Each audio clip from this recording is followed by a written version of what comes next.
নমস্কার, আপনারা দেখছেন আরামবাগ টাইমস। আমি এডিটর কাকলি চ্যাটার্জি। এই মুহূর্তে আমরা যে একটা অত্যন্ত গুরুত্বপূর্ণ একটি বিষয় নিয়ে আমরা লাইভে এবং আমাদের যে ইউটিউব চ্যানেল এবং ফেসবুক পেজ এই দুটোতেই আপনারা দেখবেন যে বিষয়টাকে নিয়ে আজকে আমরা বসেছি। সেই বিষয়টা বলার আগে আমি প্রথমেই পরিচয় করিয়ে দেবো আমার সঙ্গে আজকে কারা কারা আছেন। আমরা দলিত বন্ধু ওয়েলফেয়ার অ্যান্ড ডেভেলপমেন্ট বোর্ড এই ডিপার্টমেন্টে আমার বাঁদিকে আছেন রাজ্যের যিনি চেয়ারপারসন, তিনি আছেন প্রদীপ বাঁশফড়বাবু। আপনাকে নমস্কার। আর আমার ডান দিকে আছেন ভীরা রাজু, যিনি ভাইস চেয়ারপারসন রাজ্যের। আপনাকে নমস্কার। এবং একেবারে সদ্য জেলার দায়িত্ব পাওয়া, এই ডিপার্টমেন্টের জেলার দায়িত্ব পাওয়া আরামবাগের ভূমিপুত্র ভোলানাথ ঘোষ, আপনাকেও নমস্কার।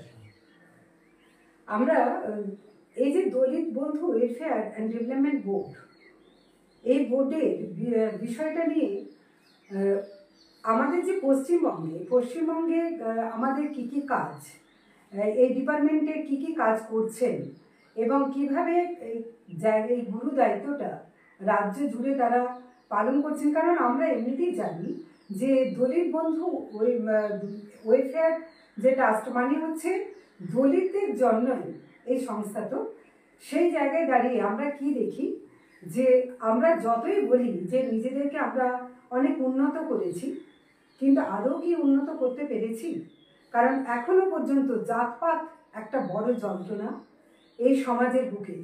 এছাড়াও যতই বলা হোক যে দলিতদের জন্য অনেক কিছু কাজ হয়েছে, কিন্তু এখনো দলিতরা এখনো সেই ব্যাকওয়ার্ড জায়গাতেই আছে। এই যে ব্যাকওয়ার্ড ক্লাসেস যারা, তাদের জন্য এখন একই তো এখনো পর্যন্ত সংরক্ষণ, এই সংরক্ষণের আওতায় তাদেরকে যে কেন থাকতে হচ্ছে, এটা নিয়ে যেমন একটা প্রশ্ন আছে যে কেন তারা এখনো সংরক্ষণের আওতায় থাকবেন, যেখানে শিক্ষার মান থেকে আরম্ভ করে সব কিছু নাকি উন্নত থেকে উন্নততর হচ্ছে। সেই জায়গায় দাঁড়িয়ে এখনো কেন তাদেরকে সংরক্ষণের মধ্যে থাকতে হবে, এই সমস্ত বিষয়গুলি আমরা আলোচনা করব। তার আগে প্রদীপবাবু, আপনার কাছে একটু জানতে চাইছি যে এই যে দলিত বন্ধু ওয়েলফেয়ার অ্যান্ড ডেভেলপমেন্ট বোর্ড এবং একই সাথে আপনারা অল বেঙ্গল দলিত সমাজ কল্যাণ সমিতি, এই যে দুটো গুরু দায়িত্ব, আগে আমি জানতে চাইছি এটা কি রাজনৈতিক? না, অল বেঙ্গল দলিত সমাজের কল্যাণ সমিতি যে আমাদের রাজ্যের সংস্থা, এটা নন পলিটিক্যাল সংস্থা, দলিত একটি সংগঠন। আর এটা যেটা আমাদের দলিত বন্ধু ওয়েলফেয়ার ডেভেলপমেন্ট বোর্ড, সে রাজ্য সরকার এটা বোর্ড করেছে। আমি আগে প্রথমেই মাননীয় মুখ্যমন্ত্রী এই রাজ্যের মমতা বন্দ্যোপাধ্যায়কে এই আপনার চ্যানেলের মাধ্যমে এবং সমস্ত রাজ্যের দলিত সমাজের মানুষ পক্ষ থেকে কোটি কোটি ধন্যবাদ জানাই। কি পুরো ভারতবর্ষ মধ্যে আজকে প্রথম রাজ্য, তার নাম পশ্চিম ওয়েস্ট বেঙ্গল, কি দলিত বন্ধু ওয়েলফেয়ার ডেভেলপমেন্ট বোর্ড গঠন করেছেন। আর কোনো রাজ্যে পুরো ভারতবর্ষ মধ্যে গঠন করা হয়নি। মাননীয় মুখ্যমন্ত্রী দলিত মানে তফসিলি জাতিরাই অন্য স্টেটে, বিহার, ইউপি, ঝাড়খণ্ড, এসসি সম্প্রদায়কে দলিত বলা হয়। যখন 2011 সাল থেকে মাননীয় মুখ্যমন্ত্রী শপথ গ্রহণ নিলেন, সব জাতি ধর্ম সব মানুষের জন্যই উনি উন্নয়ন করেছেন। এই আমাদের দলিত বোর্ড গঠন করার আগেও প্রায় 17টি বোর্ড অলরেডি রাজ্যে আমাদের উনি গঠন করেছেন। আচ্ছা, একটু মাঝখানে বলছি যে তাহলে এটা কতদিন আগে গঠন হয়েছে? এটা ডিসেম্বর মাসে আমরা 17 তারিখে নোটিফিকেশন হয়, চিঠি পেয়েছিলাম। 26 ডিসেম্বরে আমরা এই বোর্ডের চার্জ নিয়েছি। আমাদের অফিস যেটা উনি মিত্র বিল্ডিংয়ে করেছেন, আমরা সেই 26 ডিসেম্বর উদ্বোধন হলো অফিসটি। 26 ডিসেম্বর থেকে আমরা এটা অফিসটা পরিচালনা করছি। আমরা বসছি, মানুষের যেটা আমাদের দায়িত্ব যিনি উনি দিয়েছেন এই বোর্ডের, আমরা পালন করছি। কি কি দায়িত্ব আপনারা এই ডিপার্টমেন্টের মাধ্যমে দলিত শ্রেণীদের মানে কি মানে উপকার হবে, কি কি প্রকল্প আপনারা নিয়েছেন? দেখুন, আমরা 6 নভেম্বর 2023 সালে অল বেঙ্গল দলিত সমাজ কল্যাণ সমিতির পক্ষ থেকে মাননীয় মুখ্যমন্ত্রীকে একটা চিঠি করেছিলাম আমরা, কি মাননীয় মুখ্যমন্ত্রী, আপনার সঙ্গে আমাদের এই সমাজের প্রতিনিধি দেখা করতে চাই। আমরা মাননীয় মুখ্যমন্ত্রী আমাদের ডেকেছিলেন, আমরা 6 নভেম্বরে গিয়েছিলাম। উনি যে সম্মান দিলেন আমাদের প্রতিনিধি দলকে, আমরা জীবনে কোনোদিন ভুলতে পারবো না। একটা মুখ্যমন্ত্রী হয় অন্য স্টেটে একটা দলিত সমাজ বা তফসিলি সমাজ বলুন, মানুষকে একটা জল চাপা কলে জল খেতে গেলে বাচ্চাদেরকে পিটানো হয়। একটা দলিত সমাজের মানুষের অধিকার নেই ঘোড়াতে ছেলেকে বিয়ে বরযাত্রী নিয়ে যেতে পারে। স্কুলেও গেলে আলাদা ওর মটকা হাঁড়ি রাখা হয় জল খাওয়ার জন্য।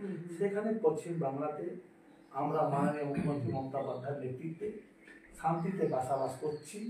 ওনাকে কোটি কোটি ধন্যবাদ। উনি আমাদের বললেন কি সবসময় আপনারা এই মানুষই সেবা করেন। আজকে দলিত সমাজের মানুষ কারা? যারা সাফাই কর্মচারী বিভিন্ন পৌরসভাতে।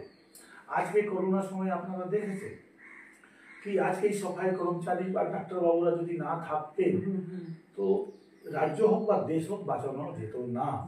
এটা কম ভূমিকা। এই মানুষগুলো পিছিয়ে না থাকুক, এই মানুষগুলো, এই সম্প্রদায়ের মানুষগুলো বঞ্চিত না থাকুক, তার জন্য উনি মাননীয় মুখ্যমন্ত্রী প্রথমবারই আমাদের বলে দিলেন কি আপনাদের পাশে আমরা আছি, আপনাদের উন্নয়নের জন্য আমি একটি বোর্ড গঠন করে দেব। আমরাও কথা দিয়েছি মাননীয় মুখ্যমন্ত্রীকে, আপনি আমাদের সমাজের মানুষের সঙ্গে আছেন, আমরাও আপনাকে কথা দিচ্ছি যে আমরা পুরো রাজ্যের দলিত সমাজের মানুষ আপনার সাথে আমরা আছি। উনি বোর্ড গঠন করেছেন, বোর্ডে চেয়ারপারসন আমাকে করেছেন, ভাইস চেয়ারপারসন আমাদের অভিভাবক পিভি রাজু মা সাহেবকে করেছেন, আর আমাদের 4টি মেম্বার করেছেন, রামু বাঁশকো, প্রহ্লাদ বাঁশকো, বিষ্ণু পাল, সুবীর রাম। এছাড়াও কি আমাদের কোনো কাজে কোনো অসুবিধা না হোক, এই আমাদের এই দলিত সমাজের মানুষ বেশিরভাগ পৌরসভা শহরে অঞ্চলের জুট মিল ওই দিকে আমরা বেশি বাসাবাস করি বা আমরা আমাদের কর্মসংস্থা ওখানেই। তার জন্য উনি পুরো রাজ্যের ডেপুটি সেক্রেটারি র্যাঙ্কে, জয়েন্ট সেক্রেটারি র্যাঙ্কে মিউনিসিপ্যাল অ্যাফেয়ার ডিপার্টমেন্ট থেকে একটা প্রতিনিধি উনি দিয়েছেন আমাদের বোর্ডের মেম্বার।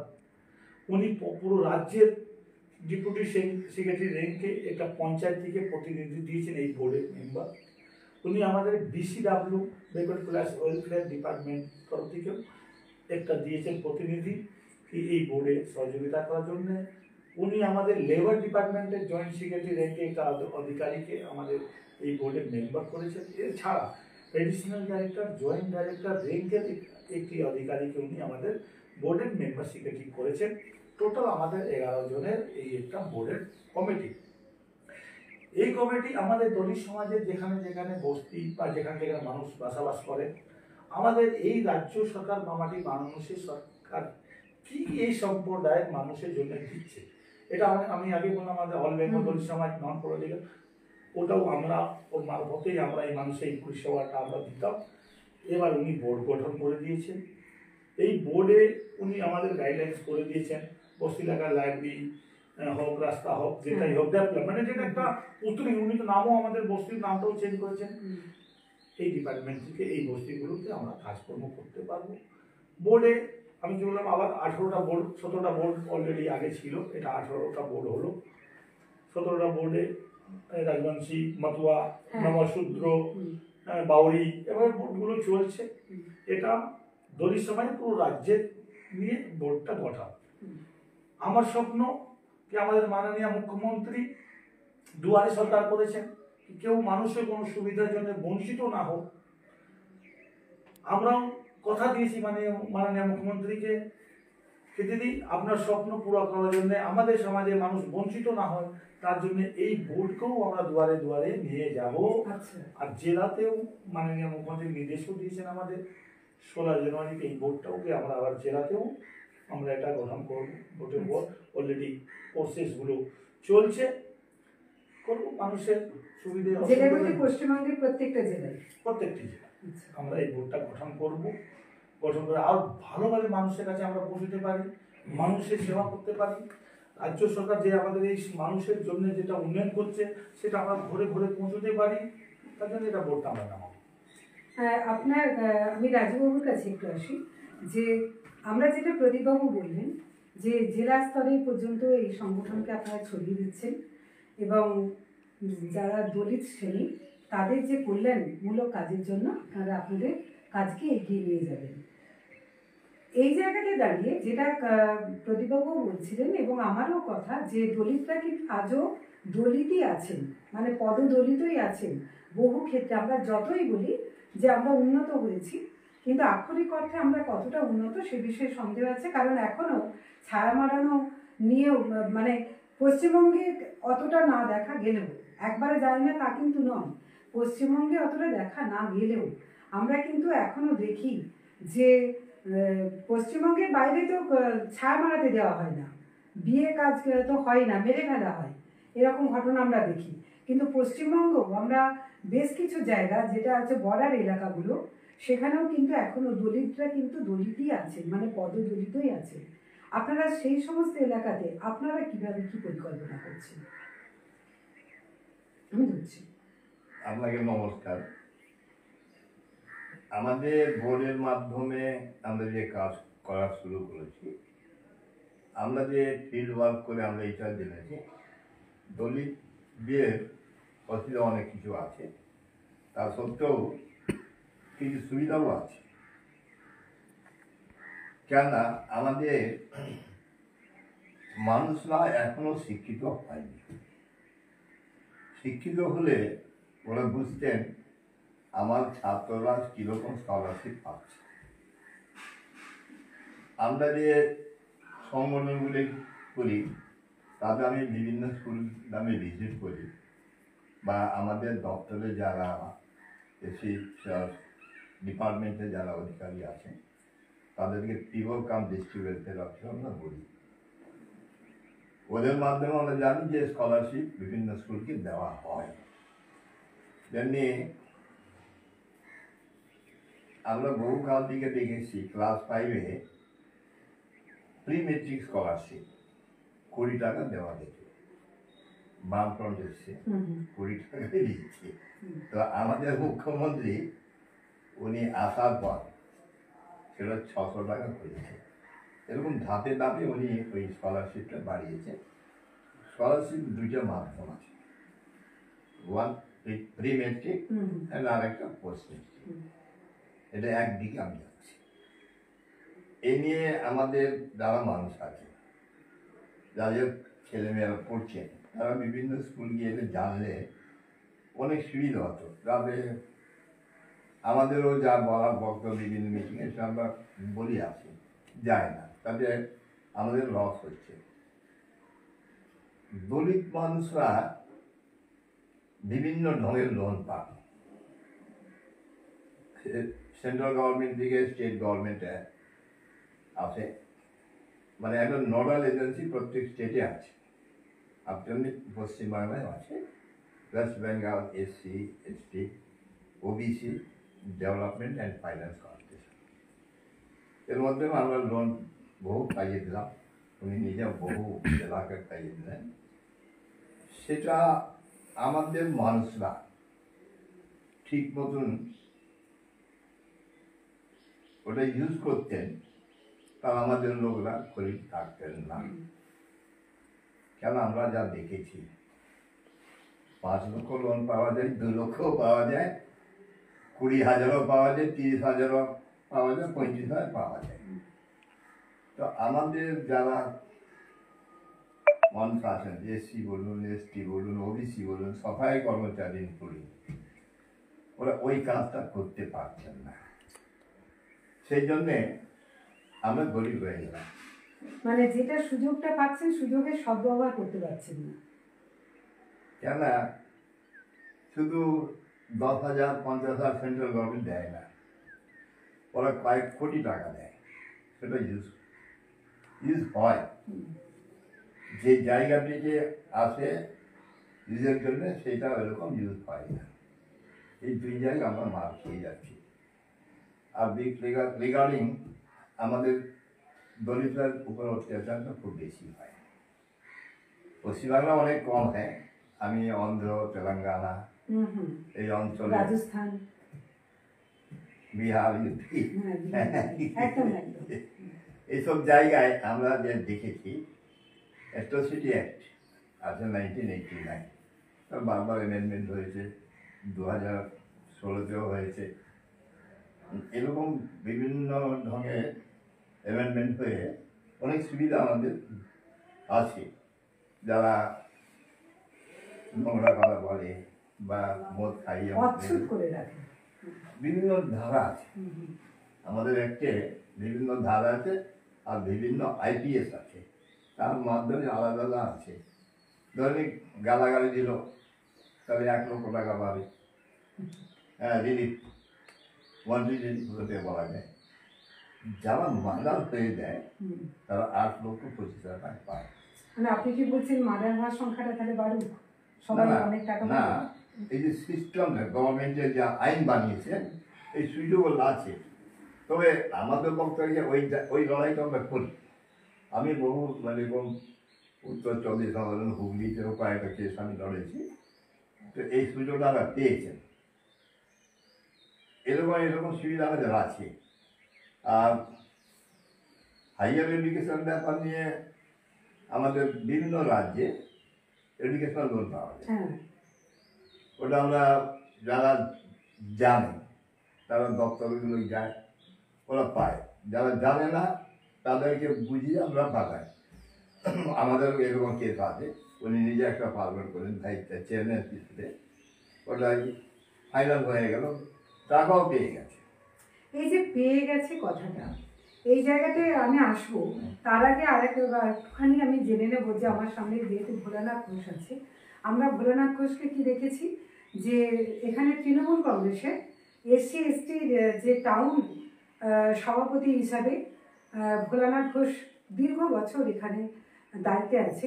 কিন্তু আমরা ভোলানাথ ঘোষের এই জায়গাটাকে দেখেছি ওকে টাউনের বাইরে যে আরও ব্যাপক স্তরে ওর এগিয়ে যাওয়ার ক্ষেত্রে আমরা সেভাবে কিছু মানে ডেভেলপ দেখিনি। কিন্তু সেই জায়গায় দাঁড়িয়ে আমরা দেখলাম যে দলিত বন্ধু ওয়েলফেয়ার অ্যান্ড ডেভেলপমেন্ট বোর্ড বা অল বেঙ্গল দলিত সমাজ, ওই দলিত সমাজ কল্যাণ সমিতি, সেখানে কিন্তু জেলার দায়িত্ব পেয়ে গেছে ভোলানাথ ঘোষ। ভোলানাথ ঘোষকে আমি জানতে যাবো, এই যে দায়িত্বটা আপনি পেলেন, পাওয়ার পরে আপনি প্রথম, কারণ আজকে কিন্তু আপনি আর শুধু টাউনে সীমাবদ্ধ নন, আপনাকে একটা জেলার দায়িত্ব পালন করতে হবে। এই যে জেলার গুরু দায়িত্ব পাওয়ার পর আপনার প্রথম এজেন্ডা কি? যেমন আপনাদের মারফতে আমি মানে আরামবাগ টাইমসের মধ্যে দিয়ে সকল ভিউয়ার্স বা আপনি সহ প্রত্যেককেই যারা আছেন যথাযথ স্থানে আমি তাদেরকে প্রণাম, শ্রদ্ধা, ভালোবাসা জানাই। এবং তারপরে বলি যে দেখুন, তখন হয়তো মানে যে পরিচয় আপনি দিলেন যে রাজনৈতিক দলের একজন সৈনিক বা সদস্য যাই বলেন না কেন, তো তখন তারা মনে করেছিলেন, আমার দল যেটা আছে সর্বভারতীয় তৃণমূল কংগ্রেস, তারা মনে করেছিলেন যে একে টাউন বেসিসে রাখলে চলবে।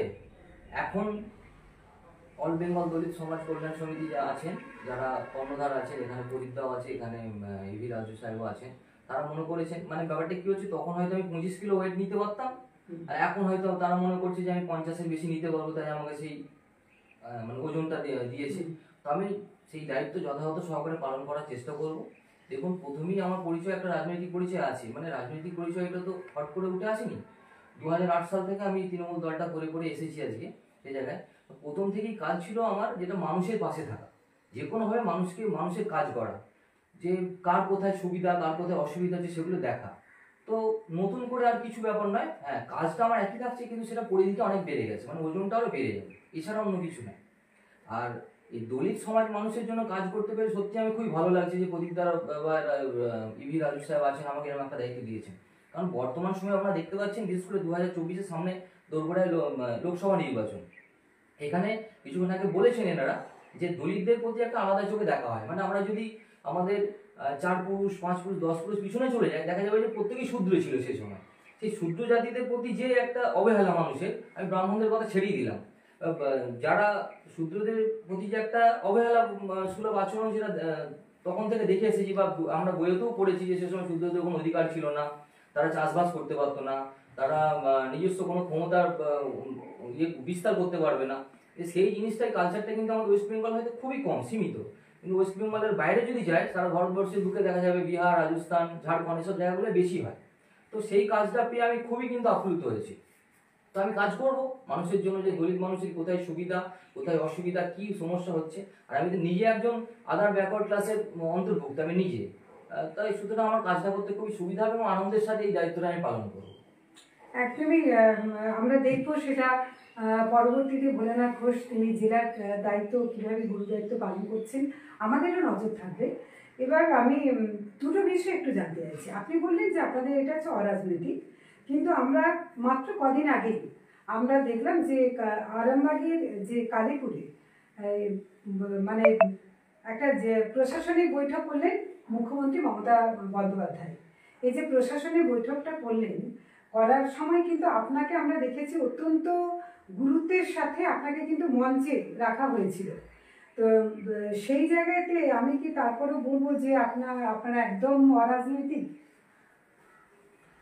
না, দেখুন, ওই যে আরামবাগে কালীপুরে যে সভাটা হয়েছিল, ওটা প্রশাসনিক সভা, গভর্নমেন্টের সভা ছিল। সেই সভাতে আমাকে মাননীয় মুখ্যমন্ত্রী নির্দেশেই মঞ্চে রাখা হয়েছিল। তার জন্য আমি মাননীয় মুখ্যমন্ত্রীকে দলিত সমাজ পক্ষ থেকে কোটি কোটি ধন্যবাদ জানাই। তো আমি একটা মাননীয় মুখ্যমন্ত্রী আমাকে একটা বোর্ডের চেয়ারম্যান করেছেন, এটা হুগলি আমার হোম ডিস্ট্রিক্ট। সেই দিক থেকে প্রশাসনিকভাবে আপনি রেখেছিলেন, যেহেতু হোম ডিস্ট্রিক্টে, আমি আমার হুগলি ডিস্ট্রিক্টেই আমার বাড়ি, সেই হিসাবে আমাকে মঞ্চে রাখা হয়েছিল। রইল অল বেঙ্গল দলিত সমাজ কল্যাণ সমিতি, আপনি বলছেন অরাজনৈতিক সংগঠন আমাদের এটা। দেখুন, আমিও কোনো ব্যক্তি অরাজনৈতিক সংগঠন বা সংগঠন করতেই পারে, কিন্তু আমিও শুরু থেকেই আমার গোঘাটের আরামবাগে প্রথম পা আমি 2008 সালে রেখেছিলাম। আজকে আমি নতুন আরামবাগ গোঘাটে কিন্তু নয়। আর আমিও রাজনীতি করি, আমার তৃণমূল সংগঠনই করি, আমরা শুরু থেকেই আমি করি। लेकिन আমি বিস্তারভাবে আমাদের সমাজের মানুষের জন্য আমি অনেক দিন থেকে চাইছিলাম যে আমাকে যেটা সুযোগ দেওয়া হোক এই রাজ্যের মধ্যে, যে আমার দলিত সমাজের মানুষকে এই সংগঠনে আনা যায়। মাননীয় মুখ্যমন্ত্রী আমাকে সুযোগ দিয়েছেন। আমি আপনাকে বলে দিই,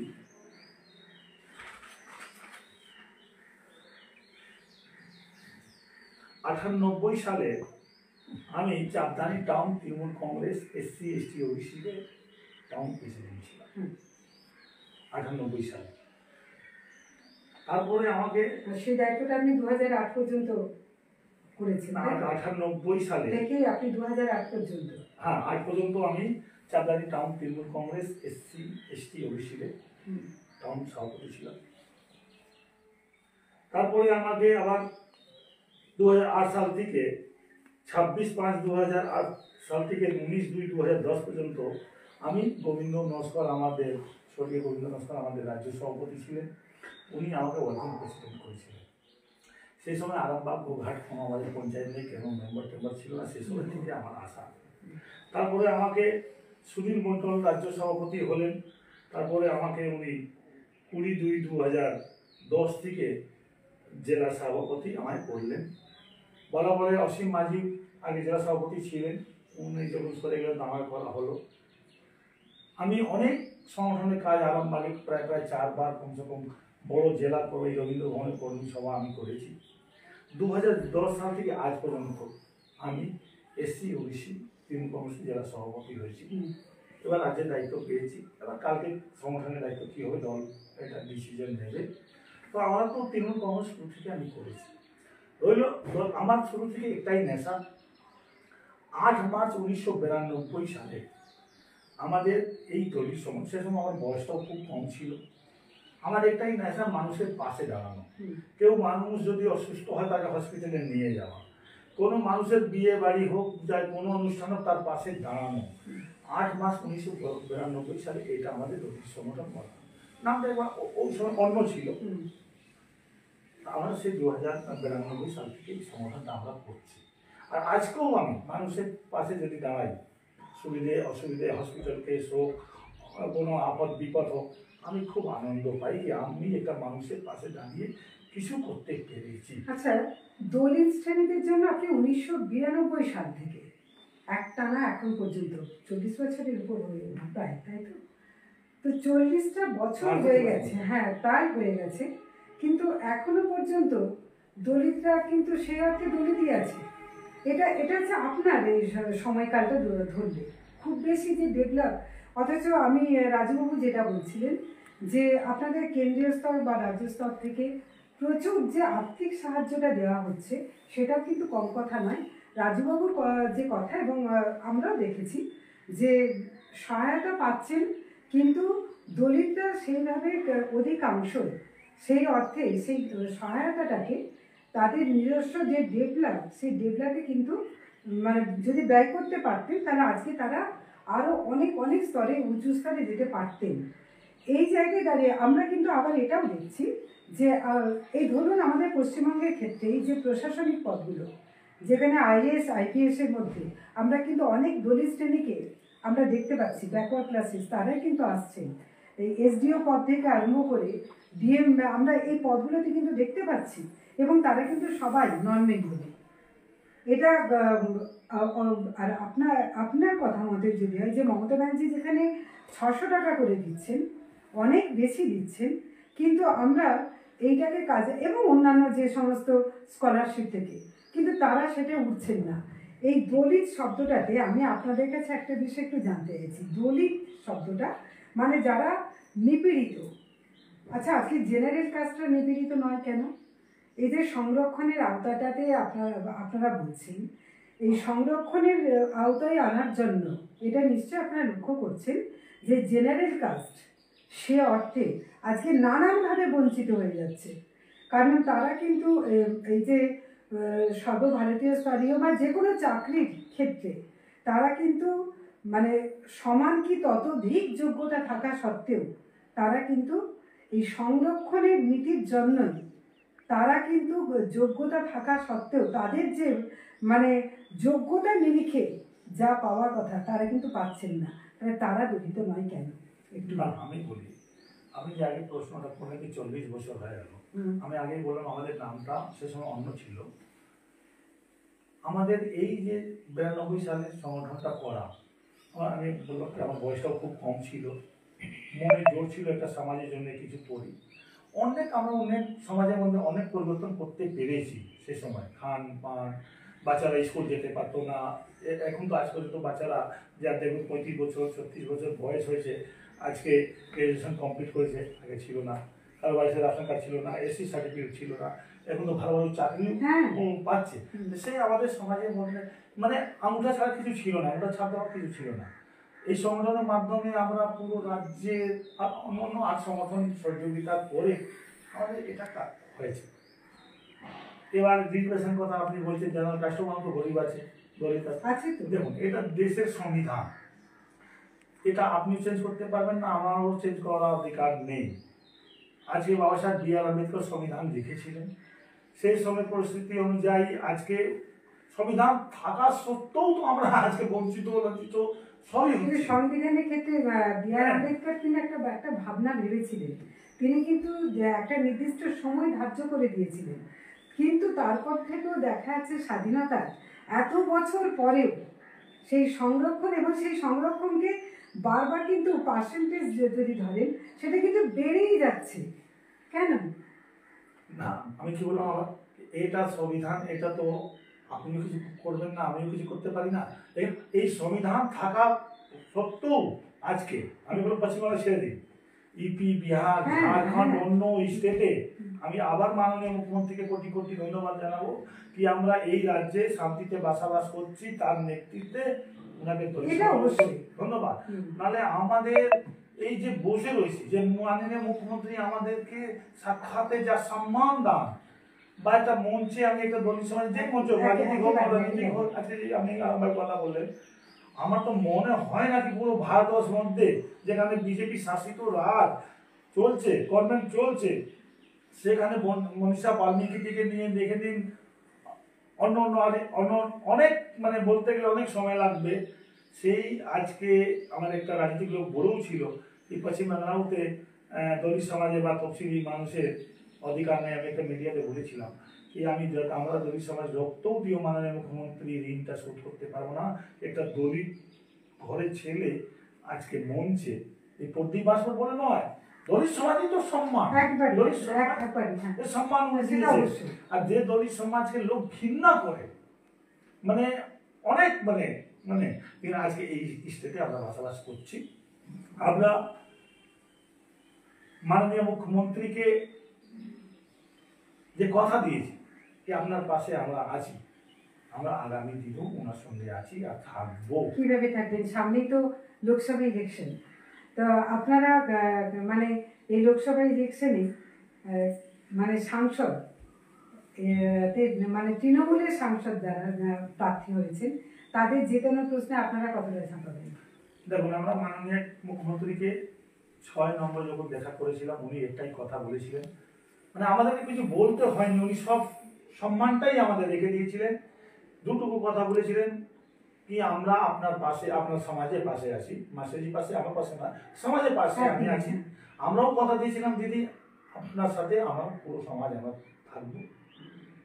সামনে 2024 ইলেকশন অলরেডি ডিক্লেয়ার হয়ে গেছে। দলের হিসাবে 42টা প্রার্থী, দলের ব্যাপার, উনি সুপ্রিমো কাকে দিয়েছেন না দিয়েছেন সেই দল ব্যাপার। আমাদের যেটা যতটুকু কর্তব্য, আমরা মাননীয় মুখ্যমন্ত্রীকে একটা চিঠি দিয়েছিলাম কয়েকদিন আগেই আমাদের অল বেঙ্গল দলিত সমাজ কল্যাণ পক্ষ থেকে কি আমরা পুরো রাজ্যের জুড়ে আমাদের যেখানে দলিত সমাজের মানুষ বসবাস করে, বিশেষ করে হিন্দি ভাষাভাষী, এই বিজেপি ভারতীয় জনতা পার্টি আপনারা দেখেছেন বিগত দিনে কি আমাদের এক মন্ত্রীকে পায়ে চটি নিচে রাখবে যে উনি কমেন্টস করেছিলেন, এরকম একটা জয় রাম জয় শ্রীরাম ধ্বনি দিয়ে এই মানুষগুলোকে যে ভুল বুঝানো, সে মানুষ কাছে গিয়ে আমরা পৌঁছবো, মানুষকে বোঝাবো কি রাম ভগবান আমাদের ঘরে, দুর্গা মায় আমাদের ঘরে, আমাদের হৃদয়। আমরা হিন্দু ধর্মে, যেহেতু ব্যক্তিগত আমি হিন্দু ধর্মে আমরা বিশ্বাস নিয়ে আমরা পুজো করি, সে আলাদা ব্যাপার, লেকিন রাজনৈতিক আলাদা ব্যাপার। যদি জয় শ্রীরাম নামটা সরিয়ে দিলে বিজেপির কাছে আর কিছু থাকবে না। তো এই মানুষকে ভুল বোঝানো, তো এই মানুষের ডোর টু ডোর প্রচারে আমরা যাব, উনি অনুমতি কালকে আমাদের দিয়েছে। মানুষকে বোঝাবো কি আমাদের প্রথম কাজ হবে কি আমাদের মাননীয় মুখ্যমন্ত্রী এই 2011 সালে যে নেতৃত্বে মামাটি মানুষের সরকারে এই আমাদের দলিত সমাজের জন্য কি উন্নয়ন হয়েছে, এই উন্নয়ন হয়েছে। ভারতীয় জনতা পার্টি কেন্দ্রীয় সরকারকে দেখুন, এই ভোটটা প্রধানমন্ত্রী বলা ভোট নয়, এটা সংবিধান বাঁচানোর ভোট। আমরা মানুষকে বোঝাবো এই ভোট আমাদের এসি সম্প্রদায়ের মানুষকে বাঁচার ভোট। যদি আমরা এই ভোটকে যদি দিদিকে না মজবুত করতে পারি, ভারতীয় জনতা পার্টি যদি দখল করে অন্য স্টেট নতুন এই রাজ্যেও আমরা গোলামের জীবন যাপন আমরা করব, সেটা আমরা চাই না। আমরা মানুষকে বোঝাবো, আমাদের রাখবো, আমাদের কথা রাখবো মানুষের কাছে, আমাদের এই সমাজের মানুষ কাছে। একমাত্র যদি তফসিলি জাতি, তফসিলি উপজাতি, আদার ব্যাকওয়ার্ড ক্লাস, দলিত সমাজ, সাফাই কর্মচারীকে যদি হৃদয় থেকে যদি কেউ ভালোবাসে, ওনার জন্য যদি কেউ কাজ করে থাকে, তার নাম মাননীয় মুখ্যমন্ত্রী মমতা বন্দ্যোপাধ্যায়। আজকে প্রমাণ হয়ে গেছে। এই আরামবাগে আপনি বলুন বা একটা রাজ্যে, একটা আমি ডোম করে ছেলে, একটা দলিত পরিবারের ছেলে, একটা যে আমাদের বস্তিকে ডোম পাড়া বলা হয়, ওই বস্তি থেকে আমরা উঠে এসেছি রাজনীতি করে বা অরাজনৈতিক সংগঠন করে। সে মর্যাদা উনি প্রদীপ বাসুরকে দান দিয়ে আমাদের সমাজকে দিয়েছেন, সেই মর্যাদা আমরাও রাখবো। আমাদের আপ্রাণ চেষ্টা করব, শরীরের যতটুকু রক্ত আছে কি আমরা এই দিদির তো ঋণ শোধ করতে পারবো না, কত দাঁড়াতে পারি এটা আমরা 42 সিটের মধ্যে যেখানে আমাদের দলিত বস্তি আছে আমরা যাবো। আচ্ছা প্রদীপ বাবু, দেবে হ্যাঁ যেটা আপনি গুরুত্বপূর্ণ তুললেন, ওটা সমাধান দরকার, খুব দরকার। আম্বেদকর স্যার সংবিধানে বলা হয়েছে 10 বছর পর এইসব টাকা চলবে না। অনেক বক্তব্য আমরাও সমর্থন করে এসেছি। তবে এই দেশের রাজনীতি একটা বাধা। কিভাবে? যারা রাজনীতি করে তারা ওই দলিত ভোটকে নিতে চায়। সব দলই যায়। আপনি দেখবেন 85% আমার দলিত এই দেশে, আর 15 অন্যরা। তো 80% যারা ভোট পাবেন তাদের তো লাভ হবে, তারা থেকে যাবেন। এটা আমার সমাধান। আরেকটা প্রশ্ন করলেন, আদার দেন দলিত, তা ব্রাহ্মণ হোক ক্ষত্রিয় হোক, এরা এসব সুযোগ পাচ্ছেন না। নিশ্চয়ই পাচ্ছেন। এই যে 15% ওদেরকে একটা সুযোগ দেওয়া হলো, ওরাও সার্টিফিকেট পাচ্ছেন। তবে এইখানে ডিফারেন্সটা কোথায়? যাদের কাছে এখন জমি আছে তারা সার্টিফিকেট পাবে, চিন্তা করুন। আর আমাদের ক্ষেত্রে SC ST 2.5 লক্ষ বেশি হলে তারা স্কলারশিপ পাবে না। তেমনি OBC আছে, 2.5 লক্ষ হয়ে গেলে সার্টিফিকেটও পাবে না, ক্রিমিনাল। এরকম ডিফারেন্সও আছে। সেই জন্য আপনাকে এই সেটা তো আছে, 2.5 লক্ষ খাতায় কলমে কিভাবে দেখানো যায় সেটাও আছে। আমি এখন এদিকে যাচ্ছি না, আমি আরেকটা বিষয়ে যাচ্ছি।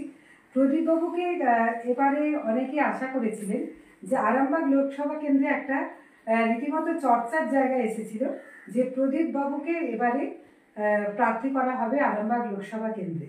এটা কিন্তু মানে আমরা অধিকাংশই আমরা কিন্তু জানতাম এবং আমরা ভেবেও ছিলাম যে আপনাকে এবারে প্রার্থী করা হবে, কারণ এর আগেও এই সম্ভাবনা তৈরি হয়েছিল। অদ্ভুতভাবে প্রদীপবাবুর নামটা কিন্তু আমরা পাইনি।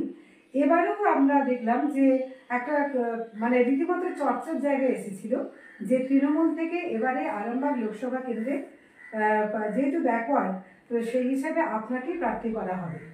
সেই জায়গায় দাঁড়িয়ে মিতালি বাগকে প্রার্থী করা হয়েছে এবং প্রার্থী করার পরে যে নানান বিতর্ক তৈরি হচ্ছে সে কথা আলোচনা করে।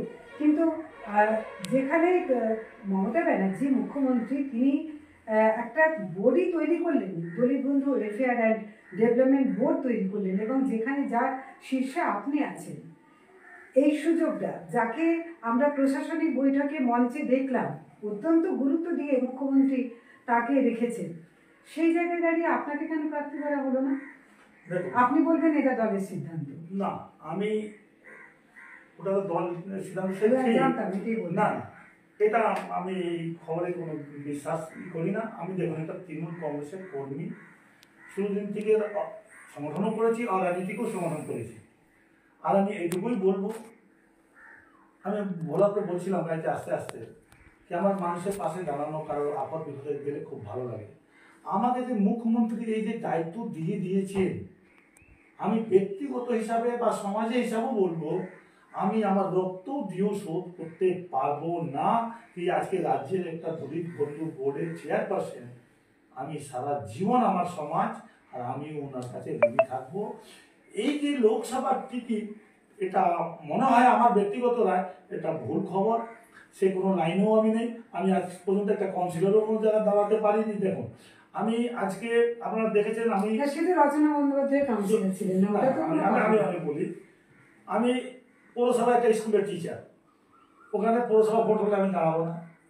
পঞ্চায়েতে আমার নাম নেই, আমি জেলা পরিষদ পঞ্চায়েতেও দাঁড়াবো না। আমি শুধু সংগঠনকে ভালোবাসি। দেখুন, আজকে সংগঠন করতে পেরেছি কি 5টা মানুষ আমাকে চিনেছে, তার জন্য মমতা বন্দ্যোপাধ্যায়ের নেতৃত্বে একটা, নাহলে আমার চাপধানী ছেলে আজকে আরামবাগ, গোঘাট, খানাকুল, তারকেশ্বর বা পুরো রাজ্যে আমার রাজ্য সভাপতি সুনীল মণ্ডল, তাপস মণ্ডল, গোবিন্দ নস্কর, শীতল সর্দার যিনি ছিলেন, ইনাদের সঙ্গে পুরো রাজ্য আমি ঘুরেছি, সংগঠন করেছি। SC ST এটা মানুষ চিনতে পেরেছে, যেহেতু আমি দল করেছি। আমার কাছে এটাই অনেক বড় পাওনা। চিনতে পেরেছে নয়, প্রদীপ ভাস্করকে তো আজকে কেউ চিনে না। প্রথমত আপনার যে মানে বায়োডাটাই বলে দিচ্ছে যে আজকে আপনি প্রদীপ ভাস্কর কিন্তু আজকের ব্যক্তি নন, আপনি ধাপে ধাপে কিন্তু আজকে এই স্তরে আমি বলি, আপনি যে মিতালি আমাদের প্রার্থী, আমি সৌভাগ্য কি গোঘাটের মানুষ, গোঘাটের মেয়েকে দল টিকিট দিয়েছে, এর থেকে বড় আর পাওয়া নেই। আমি আজকেই মিতালি দি আমাকে কালকে ফোন করেছিলেন যে স্যার দাদা আপনাকে আসতে হবে। আমি আজকে সকালে গিয়েছিলাম, গোঘাট, বেঙ্গাই, ভুরকুন্ডা, এই পুরো কামারপুকুর চটি ওনার প্রচারে আমি আজকে অংশগ্রহণ নিয়েছি। মানুষের সারা কেমন? মানুষের ভালো সারা। আমরা এই সিটটা জিতবো। মিতালি বাগ প্রার্থী নয়, আমাদের জোড়াফুল আমাদের দিদি প্রার্থী। দিদিকে শক্ত করার জন্য কেন্দ্র সরকার আমরা জানি, যদি আমরা রাজ্যে যদি আমরা মজবুত দিতে যদি আমাদের, আমি আগে বললাম প্রধানমন্ত্রী করা ভোট তো ঠিকই, সংবিধান বাঁচানো ভোট, তফসিলি জাতিকে বাঁচানো ভোট, যদি আমরা ক্যান্ডিডেটকে জিতিয়ে পাঠাতে পারি তাহলেই আমার দিদি হাত মজবুত হলে আমরা বিজেপিকে ওখানে দমাতে পারবো, নাহলে পারবো না। ক্যান্ডিডেট আমি আবার বলবো, এটা আপনাদের কাছে ভুল খবর। মিতালিদির জন্য, আমাদের ক্যান্ডিডেটের জন্য, জোড়াফুলের ক্যান্ডিডেটের জন্য যতটুকু করণীয় আরামবাগ, আমি তো আজকে আমার পুরনো যারা আমাদের কর্মী তাদের সঙ্গে আমি কথা বললাম, সবাই নেমেছে। আজকে বৃষ্টিতে দেখলাম মানুষের ভালো সারা। আমরা এই সিটটা জিতবই। আমরা একদম শেষের দিকে এসেছি, যে প্রদীপবাবু বলছেন, রাজুবাবু বলছেন যে, এবং ভোলানাথ ঘোষ, এই 3 অতিথি আজকে আমার আরামবাগ টাইমসের আমাদের পাশে উপস্থিত হয়েছেন, এবং তারা যেটা জানালেন যে তারা দলিত সমাজের জন্য কাজ করবেন, এটাই তাদের কাছে এক এবং একমাত্র লক্ষ্য। এবং একই সাথে যেহেতু মুখ্যমন্ত্রী মমতা ব্যানার্জি আজকে তাদেরকে রাজ্য জুড়ে এই কাজ করার, এই এত দলিত সমাজের এত মানুষের এসটি ওবিসি ওবিসি ছাড়াও মানে সমস্ত বিভাগের জন্য যে দলিত সমাজের উপর এত কাজ করার যে অধিকার তিনি দিয়েছেন, এবং সেই দায়িত্ব তারা পালন করতে চান। পদ নয়, মানে সাংসদ বা বিধায়ক হওয়ার যে মানে কোনো প্রত্যাশা নিয়ে নয়, তারা চান মানুষের পাশে দাঁড়ানোটাই এক এবং একমাত্র লক্ষ্য। এবং এই লক্ষ্য নিয়ে, হ্যাঁ বলুন। 6 নভেম্বর আমরা 6 জন দিদির সঙ্গে, মাননীয় মুখ্যমন্ত্রীর সঙ্গে দেখা করলাম। আমার জীবনে, আমার 75 ইয়ার্স, আমি অন্ধ্রের কয়েকটা মুখ্যমন্ত্রীর সঙ্গে কথা বলেছিলাম, তেলেঙ্গানাও করেছিলাম। তাদের ব্যবহার আর আমাদের এই মুখ্যমন্ত্রীর ব্যবহারটা অনেক তফাৎ। উনি চান, হতে পারেন ব্রাহ্মণ, তার মনে একটা জিনিস মানে আমরা দেখলাম যে এই গরিব মানুষকে বাঁচাতে হবে। আমরা ওনার কাছে যেদিন প্রথম দিন গেলাম, উনি আমাদেরকে এক কথা বলেন, আপনার এই যে গরিব মানুষের লড়াই করছেন, আপনার জন্য একটা বোর্ড বানিয়ে দিব। সেটা এরকম বোর্ড বানিয়েছেন, এসসি এসটি ওবিসি সবাই কর্মচারী, কোনো রাজ্যে এরকম বোর্ড নেই। তো আপনি ভাবুন, আমরা ফিল্ড ওয়ার্কার করে করে যতটুকু আমরা নাম কামিয়েছি, তার প্রতিফল এটা আমরা পেয়েছি। এটা আমাদের স্বপ্নেও ছিল না এই জিনিসটা পাবো। আমরা গিয়েছিলাম যে একটা সাফাই কর্মচারী কমিশন হওয়ার দরকার আছে। আমরা সেন্ট্রাল গভর্নমেন্ট থেকে লড়াই করে ওই অর্ডারটা এখানে পৌঁছে দিলাম। তো উনি বললেন, না, শুধু সাফাই কর্মচারী না, আমি দলিত এসসি এসটি ওবিসি আর সাফাই কর্মচারী সবকে নিয়ে আমি করবো। এরকম কোনো রাজ্যে আমরা পাইনি। সেই জন্যে কোটি কোটি না বহু কোটি ধন্যবাদ দিলেও ওনার গুণটা আমরা পাবো না। আমরা আশা করলাম এই সুযোগটা পাবো।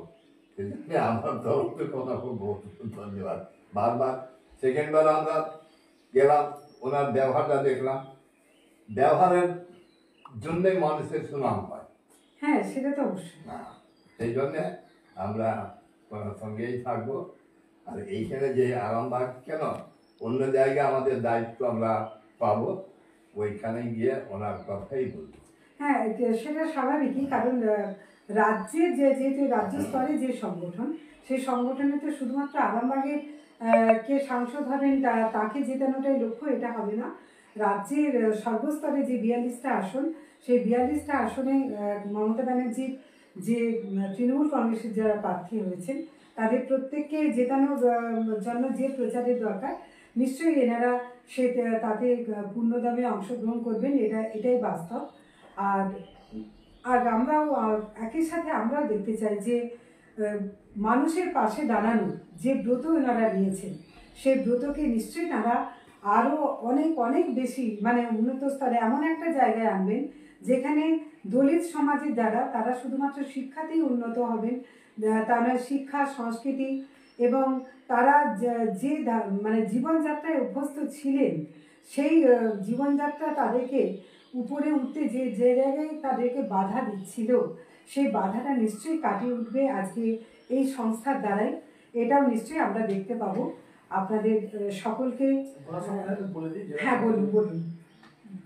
সম্ভবত ভোলাকে SC ST OBC সভাপতি আমার হাত ধরেই করা হয়েছিল। আমি 2008 সাল থেকে গোঘাট আরামবাগে আমার পরিচয়। ভোলা ভালো ছেলে, আর আমিও সংগঠন থেকেই উঠে এসেছি। আমি জানি ঠাকুরের একটু জ্ঞান আছে কি মানুষ সংগঠন করতে পারবে কি করতে পারবে না। আমরা অল বেঙ্গল দলিত সমাজ কল্যাণ সমিতি পক্ষ থেকে আমাদের মাস্টার সাহেব আছেন, আমাদের যারা কমিটিতে আছেন সবার সঙ্গে পরামর্শ করলাম কি আমাদের হুগলি আরামবাগ খুব ওয়ান সাইড, আমরা লাস্ট বলাগড় পর্যন্ত আমরা ওইদিকে আছি। এদিকে আমার তফসিলি মানুষ অনেক সিদ্ধান্ত নিয়ে কি আমরা সিদ্ধান্ত নিলাম কি আমাদের এই সংগঠন অরাজনৈতিক সংগঠন, ওতে SC ST OBC তৃণমূল কংগ্রেসের সভাপতি আছেই। আগামী দিনে দল যদি চায় আর ভালোই জায়গাতেই যাবে। আমরা চাইব আমরা এই অল বেঙ্গল দলিত সমাজ পক্ষ থেকে ওকে আমরা যে আমাদের নন পলিটিক্যাল থাকলেও আমরা দিদির সমর্থনে আমরা আছি, থাকবো। তার সংগঠনে আমরা ওকে জেলা সভাপতি করেছি। আমার বিশ্বাস কি ভোলা এই সংগঠন যে তফসিলি সংগঠন করেছে দলিত সংগঠন ভালোভাবেই করতে পারবে, মানুষের পাশে দাঁড়াবে।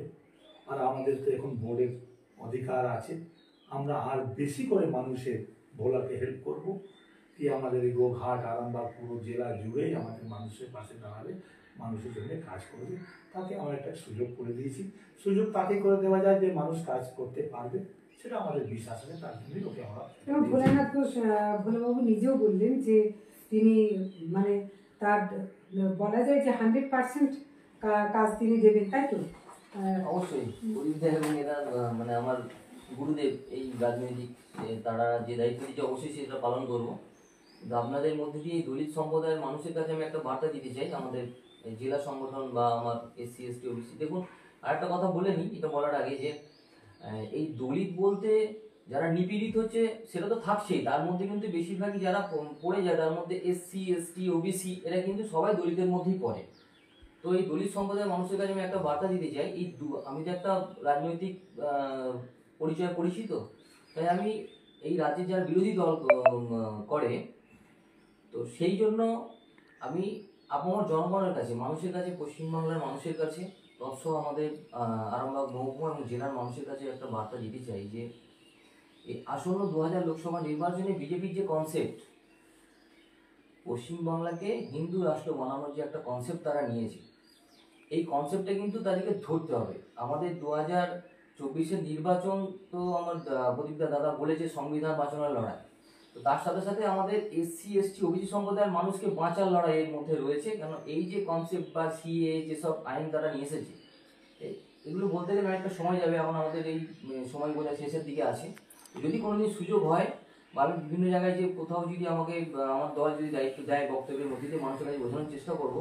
বিশেষ করে দলিত সম্প্রদায়ের মানুষের কাছে একটা কথা আমি বলে যাই যে এই কনসেপ্টটা কিন্তু ধরতে হবে, কারণ আমি ব্রাহ্মণদের কথা ছেড়েই দিলাম, তারা হয়তো রেহাই পেয়ে যাবে, কিন্তু এই হিন্দু রাষ্ট্র বানাতে গেলে তাদের যারা তাদের প্রধান শত্রু মুসলিম, তারা হয়তো কোনো না কোনো দিক থেকে বহিরাগত বা আমাদের যেসব মানে ভারতবর্ষের বুকে আরও আমাদের 36খানা হয়তো মুসলিম রাষ্ট্র আছে, তারা কিন্তু সাপোর্ট পাবে, কিন্তু আমাদের SC ST OBC অর্থাৎ দলিত সম্প্রদায়ের মানুষ কিন্তু ভারতবর্ষের বুকে থেকেই তারা কিন্তু ওই বিজেপির কাছে কিন্তু মানে শোষিত হবে। সেই কথাটা কিন্তু আমি শর্টে বললাম, এটা কিন্তু একটা অনেক বড় ব্যাখ্যা আছে। এই জিনিসটা কিন্তু আমার হুগলি জেলার দায়িত্ব পাওয়ার পর থেকে আমার কিন্তু মেন টার্গেট হবে দলিত সম্প্রদায়ের মানুষের কাছে এই জিনিসটা বোঝানো। এই কনসেপ্টটা যদি ধরতে পারে তাহলে কিন্তু পশ্চিমবাংলা কেন ভারতবর্ষের কোনো মানুষ বিজেপি করা তো দূরের কথা, বিজেপিকে সমর্থন পর্যন্ত করবে আচ্ছা, না। এই যে কথাটা আমাদের শেষ হয়েও শেষ হচ্ছে না। আমি একটা জিনিস জানতে চাইছি ভোলাবাবুর কাছে, সেটা হচ্ছে যে আপনি দলিত সমাজের হয়ে কাজ করবেন। এই দলিত সমাজের সবাই যে তৃণমূল করছেন এমন কিন্তু নয়, কেউ সিপিএম করছেন, কেউ বিজেপি করছেন, কেউ কংগ্রেস, কেউ আদার্স। তারা যদি কখনো কোনো মানে বিপদে পড়েন, তাদের কি মানে রাজনৈতিক রং দেখে তাদের পাশে দাঁড়াবেন না? না না না, এটা তো মানে আমার মানুষ হিসাবে তার আমার একটা নিজস্ব কিন্তু মানুষ হিসাবে আমার কর্তব্য হলো প্রত্যেক মানুষের পাশে। তখন কি এরকম কন্ডিশন করবেন যে আমাদের পতাকা হলো তাহলে কাজ হবে? না না, এরকম কোনো কন্ডিশন নয়। আপনারা বিগত দিনেও দেখেছেন যে 2008 সাল থেকে যে ছেলেটি মানুষের পাশে থেকে কাজ করছে, সেখানে দেখুন আমার তো নিজস্ব একটা ব্যক্তি সত্তা রয়েছে, তো সেখানে আমার বন্ধু তো অন্য বিরোধী রাজনৈতিক দলও আছে, তাদের সাথে কি আমি কথা বলবো না, বা তাদের কোনো উৎসব অনুষ্ঠানে যাবো না, না তাদের পাশে থাকবো না, তাদের সাথে কথা বলবো না, এগুলো তো থাকবেই।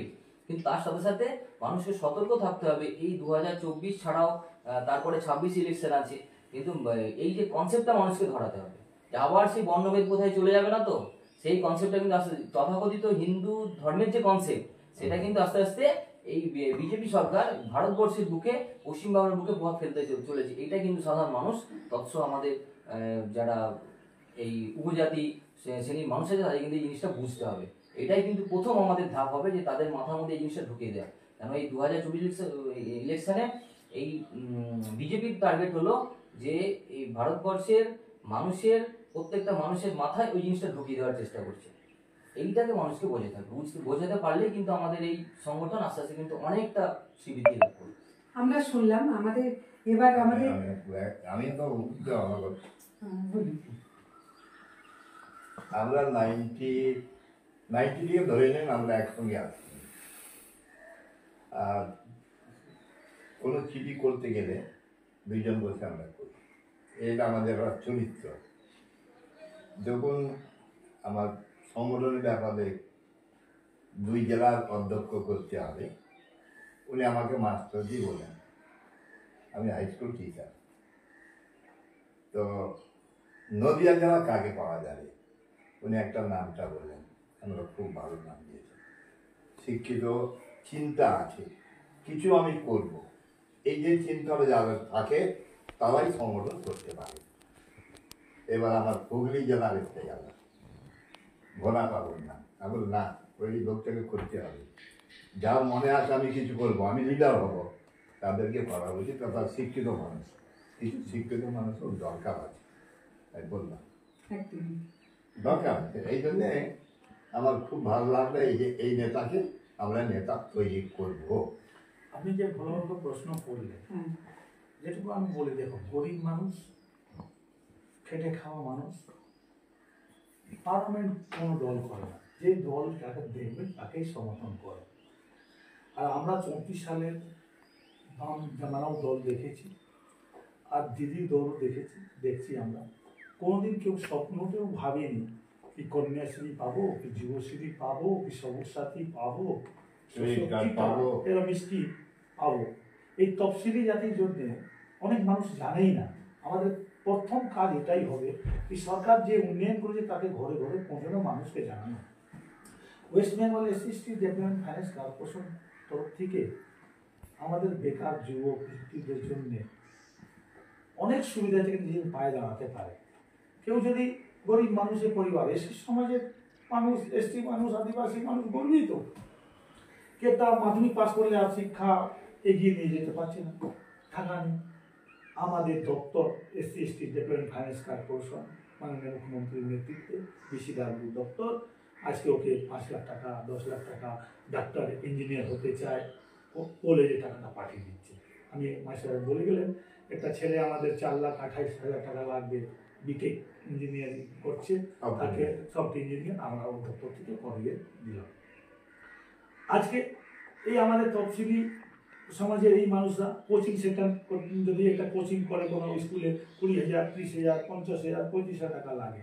জি নিট, এই আপনার প্যারামিলিটারি, পুলিশ, পোস্ট অফিস, ব্যাংকে, সেন্ট্রাল বা স্টেটের চাকরি দেওয়া করার জন্য, তার জন্য আমাদের মাননীয় মুখ্যমন্ত্রী ফ্রিতে কোচিং সেন্টার চালু করেছেন। এই আমাদের এই সম্প্রদায়ের মানুষ এই প্রত্যেক জেলাতে, শুধু একটা পুরো রাজ্যের প্রত্যেক জেলাতে, আরামবাগে কোথায় প্রত্যেক জেলাতে 3-4টি করে সেন্টার করা হয়েছে। তো মানুষজনে যে করবে, মানুষ তো দেখছে, আমাদের শুধু মানুষকে এটাই বার্তা দেওয়া গিয়ে কি আমাদের মাননীয় মুখ্যমন্ত্রী মাটি মানুষের সরকারের নেতৃত্বে এই সুবিধে কোনোদিন কেউ দিয়েছিল, মানুষ দিচ্ছে। আপনার ঘরে সবুজ সাথী সাইকেল পৌঁছেছে, আপনার কন্যাশ্রী, অনেক গরিব মানুষ বামফ্রান্তে আমলে একটা বিয়ে হলে একটা সিঁড়ি করতে চারা তুলতো, আজকে মাননীয় মুখ্যমন্ত্রী রূপশ্রীতে 25,000 টাকা দিচ্ছে বিয়ে করে। মানুষ জানে, মানুষ দাঁড়াবে। আমাদের বিশ্বাস কি আগামী যে লোকসভা হতে চলেছে আমরা মানুষকে বোঝাতে পারবো, আর মানুষ দিদির পাশে দাঁড়াবে। এবার আমাকে থামতেই হচ্ছে, কারণ কখনো মানে আমরা সময়ের দাস, আমাদের কখনো কখনো থামতেই হয়। আমরা আজকে আমার সামনে যে প্রদীপ বাবু আছেন, ফিরা রাজবাবু আছেন এবং ভোলানাথ ঘোষ আছেন, আমাদের আরমা টাইমসের পক্ষ থেকে আপনাদের মানে আপনাদের কিছু মূল্যবান বক্তব্য আরমা টাইমসের মাধ্যমে দর্শকদের কাছে পৌঁছে দিতে পারলাম। দর্শক তার বিচার করবেন, তারা তাদের কমেন্ট বক্সে তারা তাদের মতামত জানাবেন। আমরা প্রত্যেকের মতামতকে সম্মান দেব এবং তাদের মূল্যবান পরামর্শ আমাদের গ্রহণ করা প্রয়োজন। সবাই ভালো থাকবেন আপনারা, আর আপনাদের কাজ এগিয়ে চলুক। আমরা আপনাদের কাজ আমরাও লক্ষ্য রাখবো, আর সকলে ভালো থাকুন। নমস্কার। আরামবাগ টাইমস।